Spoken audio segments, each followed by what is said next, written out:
ఓం శ్రీ మాత్రే నమః. ఛానల్లోకి స్వాగతం అండి. తులారాశి వారు జాగ్రత్తగా ఉండవలసిన సమయం వచ్చేసింది. జూలై 10వ తేదీన పౌర్ణమి. ఈ రోజున మీ జీవితంలో ప్రళయం రాబోతోంది. అయితే మీరు చేస్తున్న తప్పు ఏంటి? ఎందుకు ఈ పరిస్థితి ఎదురవుతుంది? అలాగే ఈ విపత్తు నుంచి ఎలా బయటపడాలి? మీ తప్పును ఎలా సరిదిద్దుకోవాలి? అలాగే ఈ సమయంలో మీరు చేసుకోవలసిన దేవతారాధన, అలాగే పాటించవలసిన పరిహారాలు ఏంటి అనే అంశాలన్నీ కూడా ఈ వీడియోలో మనం వివరంగా తెలుసుకుందాం. కానీ అంతకంటే ముందుగా మీరు కనుక మన ఛానల్ ఇప్పటి వరకు సబ్స్క్రైబ్ చేసుకోకపోతే సబ్స్క్రైబ్ చేసుకొని పక్కనే వచ్చిన బెల్ ఐకాన్ నొక్కి ఆల్ సెలెక్ట్ చేసుకుంటే మేము ఇలాంటి వీడియోస్ అప్లోడ్ చేయగానే ముందుగా మీకు నోటిఫికేషన్ వస్తుంది. అలాగే వీడియో నచ్చినట్లయితే లైక్ చేయండి. మీ జీవితానికి అలాగే మీ భవిష్యత్తుకి సంబంధించి ఆసక్తికరమైన అంశాలు కూడా ఈ వీడియోలో తెలియజేస్తాము. అందుకోసం మీరు ఈ వీడియోని ఎక్కడా కూడా స్కిప్ చేయకుండా చివరి వరకు చూడండి. అప్పుడే మేము ఏం చెప్తున్నామో మీకు పూర్తిగా అర్థమవుతుంది. ముఖ్యంగా మీ కుటుంబ సభ్యుల్లో కానీ, మీ స్నేహితుల్లో కానీ, మీకు తెలిసిన వారిలో కానీ తులారాశి వారు ఉంటే వారితో మర్చిపోకుండా ఈ వీడియోని షేర్ చేసుకోండి. ఈ రాశి వారికి కోపం చాలా అధికంగా ఉంటుంది. అయితే వచ్చిన కోపం ఎక్కువసేపు నిలవకపోయినా కూడా ఈ కోపం వల్ల అనేక రకాల సమస్యలు కొని తెచ్చుకుంటూ ఉంటారు. చిక్కుల్లో పడే అవకాశం కూడా ఎక్కువగా ఉంటుంది. అంతేకాకుండా మీ జీవితంలో ఒడిదుడుకులు సమస్యలు కూడా ఎక్కువగానే ఉంటాయి. ఎన్ని ఒడిదుడుకులు సమస్యలు ఉన్నప్పటికీ కూడా అధికంగా శ్రమపడి వీరి బాధ్యతలను సక్రమంగా నెరవేర్చి ఒక మంచి స్థాయికి చేరుకుంటారు. అనేక బాధ్యతలు వీరు నిర్వహించవలసిన పరిస్థితి కూడా ఏర్పడుతుంది.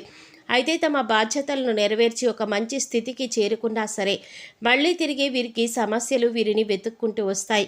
ఇలా అనేక రకాల సమస్యలు మీరు ఎదుర్కొంటారు. ఇక ఒక రకంగా చూసుకున్నట్లయితే ఈ రాశి వారికి ఎటువంటి కష్టాలు ఉన్నాయి అని ప్రత్యేకించి చెప్పక్కర్లేదు. ఎందుకంటే మానవ జీవితంలో కష్టం వెనుక సుఖం, అలాగే సుఖం వెనుక కష్టం ఉంటుందని ప్రతి ఒక్కరూ అర్థం చేసుకోవాలి. అయితే మిగిలిన రాశుల వారందరికంటే కూడా తులారాశి వారికి కష్టాలు ఎక్కువే అని చెప్పుకోవాలి. ఎందుకంటే వీరి జీవితాన్ని చూసుకున్నట్లయితే కొన్ని ముఖ్యమైన అంశాలలో అనేక సార్లు నిరాశకి గురైన సందర్భాలు కూడా ఉన్నాయి.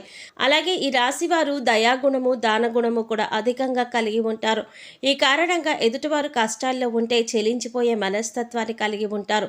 ఇక వీరి దగ్గర సహాయం చేసే పరిస్థితి ఉన్నా లేకపోయినా ఎదుటివారు కష్టాల్లో ఉన్నారు అంటే మాత్రం ఖచ్చితంగా సహాయం చేస్తారు. అది ఆర్థికంగా కానీ, మాట సాయం కానీ ఖచ్చితంగా ఎదుటివారు కష్టాల్లో ఉంటే ఆదుకోవడానికి ప్రయత్నిస్తారు.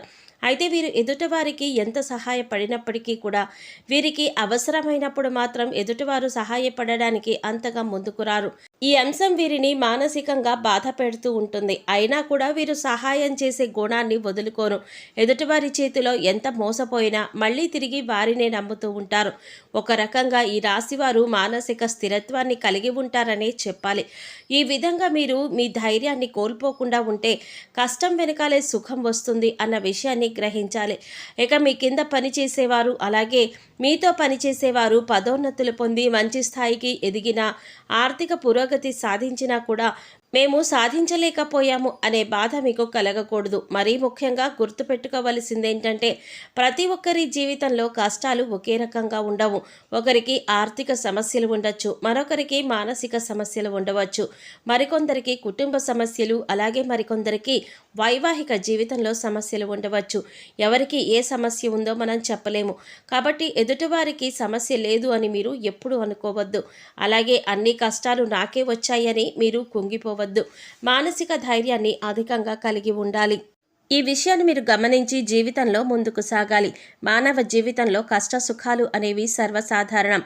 అయితే గతంలో మీరు పడిన కష్టాలకి ఇప్పుడు పరిష్కారం అనేది లభించబోతోంది. శివయ్య అనుగ్రహంతో మీ ప్రతి సమస్యకి ఒక పరిష్కారం దొరుకుతుంది.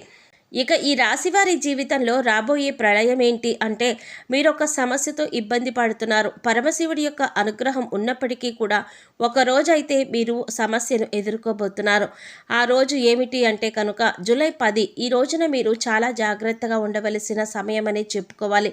ఎందుకంటే మీ భవిష్యత్తుకు సంబంధించి ఒక ముఖ్యమైన అంశంలో నిర్ణయం తీసుకోవలసి వస్తుంది.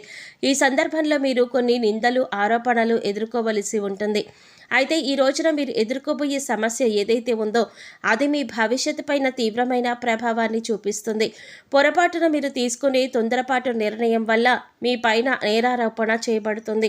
కాబట్టి ఈ సమయంలో మీరు చాలా జాగ్రత్తగా ఉండాలి. ఈ సమయంలో మీరు బయట వ్యక్తులతో కానీ ఇరుగు పొరుగు వారితో కానీ దురుసుగా ప్రవర్తించడం వల్ల, దురుసుగా మాట్లాడడం వల్ల, కేవలం మీ తొందరపాటుతనం వల్ల మీరు అనేక రకాల నిందలు, ఆరోపణలు ఎదుర్కోవలసి వస్తుంది.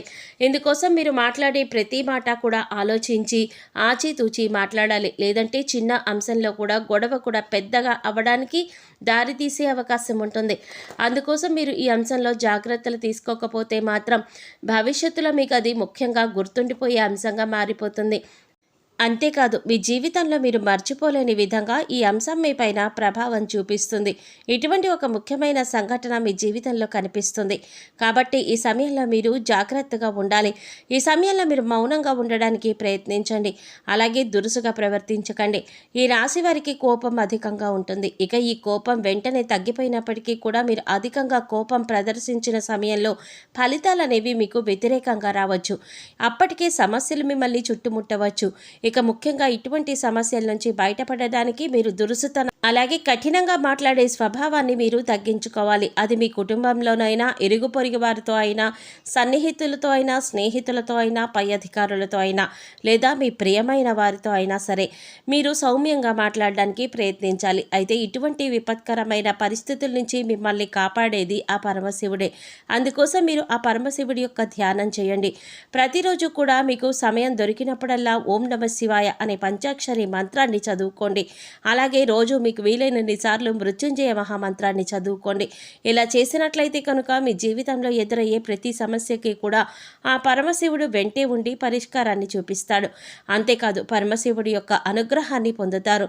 ఎందుకంటే మీ జీవితంలో ఎటువంటి సమస్య మీ దరిదాపుల్లోకి రాకుండా శివయ్య మిమ్మల్ని కాపాడుతారు. అంతేకాదు శివుడికి నీళ్లతో అభిషేకం చేసినా సరే భోళాశంకరుడు చాలా సులువుగా మిమ్మల్ని అనుగ్రహిస్తాడు.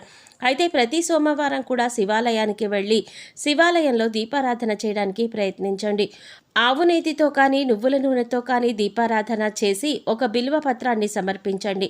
ఒకవేళ మీకు గుడికి వెళ్ళడానికి కుదరకపోతే మీ ఇంట్లో ఉండే శివలింగానికి బిల్వ పత్రాన్ని సమర్పించి నీటితో అభిషేకం చేయండి. ఈ విధంగా శివుడిని పూజించినట్లయితే శివయ్య మిమ్మల్ని కష్టాల నుంచి బయటపడేస్తాడు.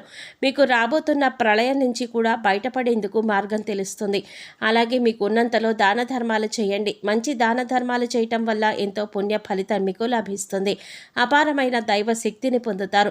ఇక మిగిలిన అంశాలలో మీరు మిశ్రమమైన ఫలితాలు పొందుతారు.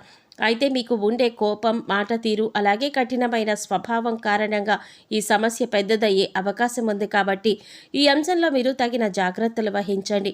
సో చూశారు కదండి, జూలై 10వ తేదీన తులారాశి వారి జీవితంలో ఎటువంటి ప్రళయం రాబోతుంది, ఆ ప్రళయం నుంచి మీరు ఎలా బయటపడాలి, ఈ ప్రళయానికి గల కారణం ఎవరు, ఈ సమయంలో ఏ దేవతారాధన చేసుకోవాలి, మీరు ఈ సమస్య నుంచి బయటపడడానికి మీరు ఎటువంటి ప్రవర్తన కలిగి ఉండాలి అనే అంశాలను ఈ వీడియోలో మనం వివరంగా తెలుసుకున్నాం కదా.